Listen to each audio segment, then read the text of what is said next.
Mother, why do you suppose Mary didn't invite me to her party? Are you sure you didn't get an invitation? Maybe they thought I wouldn't want to go to a party. They probably thought I wouldn't know how to... You will get an invitation to the party. There's just been some mix-up. Good night, Mother. Good night, Cindy. Cindy! Wake up, Cindy! Who's there? I'm your fairy godmother. I just thought you might want to go to that party. Oh, I do. We've got some work to do. We've got to get you ready. Oh, but this isn't my very best dress. Oh, now look. You're not going to the party to show off your We better hurry now. We don't want to be late. Here we go to Mary. Here we are. Oh, I hope everyone is already here. I'd hate to be the first one. I don't blame you. No one likes to sit and... Oh, look, here come some of the others now. Hi, Cindy. Who are you talking to? Cindy. That's what you get for... What? Yeah, and you lost your dad, too. Gee. Stand out. Come on, Cindy. Come on, Cindy. Come on, Cindy. Come on, Cindy. Come on, Cindy. Come on, Bill. You come here.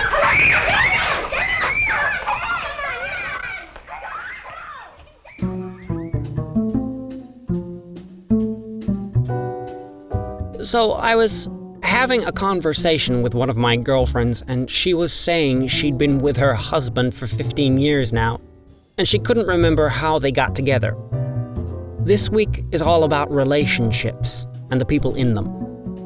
I'm Isra Grass, and this is From the Archive.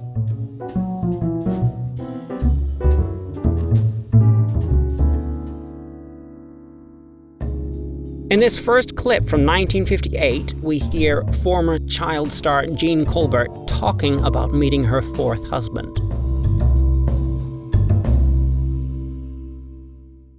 I met Howie on the set of Roll Up, Roll Up. My mother introduced us. I was 15 and he was older. We had a smoke, then headed back to his place. He used to throw wild parties. He was tall, like a cigarette. Thin, like a cigarette. Had red hair, like a cigarette. And smelled like a cigarette. He took me to an Italian restaurant for our first date. I ordered Villa la Milanese and a pack of 20 Luckies. He was the perfect gentleman. Walked me home, lit my cigarette, smacked me in the mouth, and went back to his family.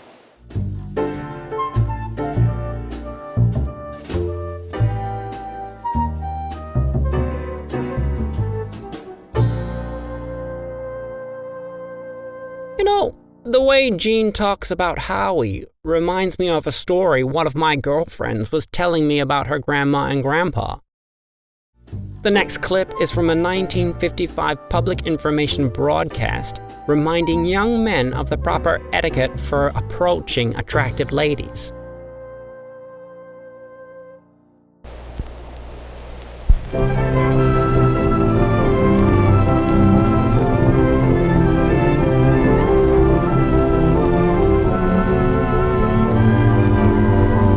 Women, women, women. Woman? Nothing to be scared of. They might look intimidating, but that's just the makeup. Jimmy here is at the pictures with his friends. What's the matter, Jimmy? Why so glum?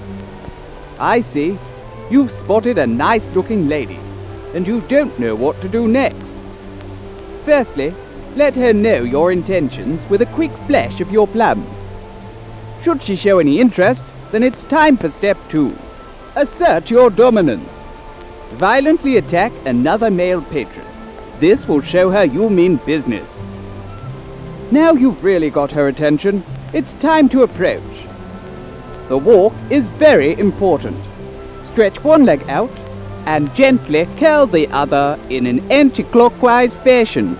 Slide quickly with the other foot in her direction. Now that you're face to face, you'll need to compliment her to win her over. Women only respond to compliments. Or a swift slap across the face. Try these out for size. Say, miss, I wouldn't mind a quick poke around the back.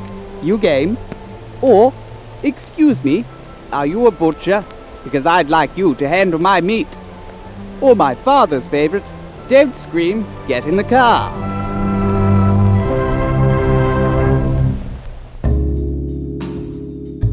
Some great advice. My father met my mother around a similar time. It was fall and cold. She was standing at a curbside. He'd had a few, but still could just about see. They married the next day. Marriage doesn't always end so happily, as you'll hear from this next couple speaking in 1973 about their impending divorce.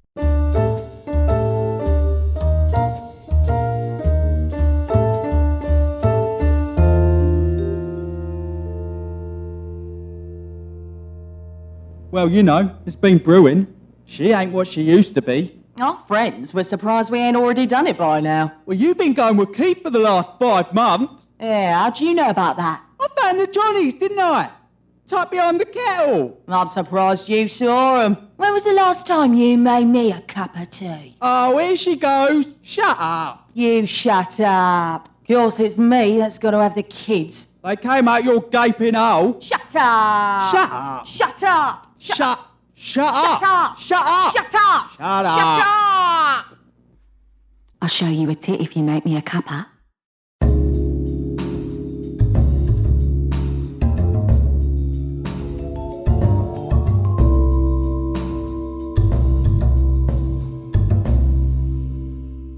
We're surrounded by Tinder, Grindr, Pounder. Online dating has become the norm. In this final clip from 1998, Sarah Grunthauser speaks to documentary filmmaker Hans Henschmeiser about the nascent world of internet relationships.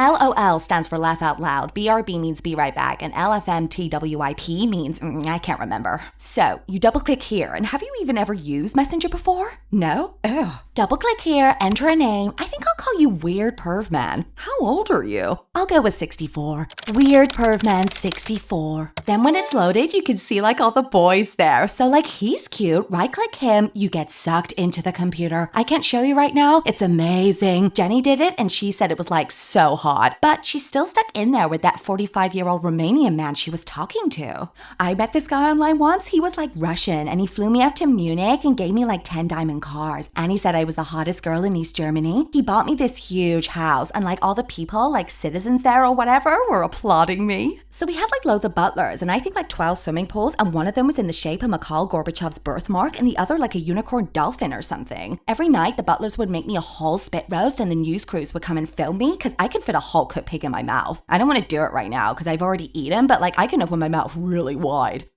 Anyway, that's like how you use Messenger. I met my last 5 girlfriends on Pounder and the 5 before them on Dumpster. To find young men in her neighborhood, my grandmother would glue feathers to her breasts and patrol the streets at night wailing like a cat in heat. How times have changed. Next week, weasels. As always, thanks for listening.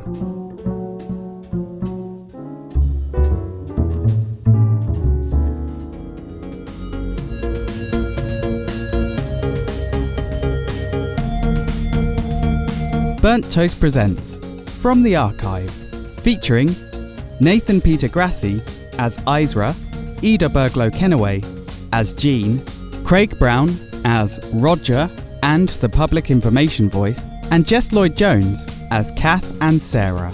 Written by Craig Brown and Tom Raphael Munden. Edited by Craig Brown. Burnt Toast Presents is an Everybody Panic production.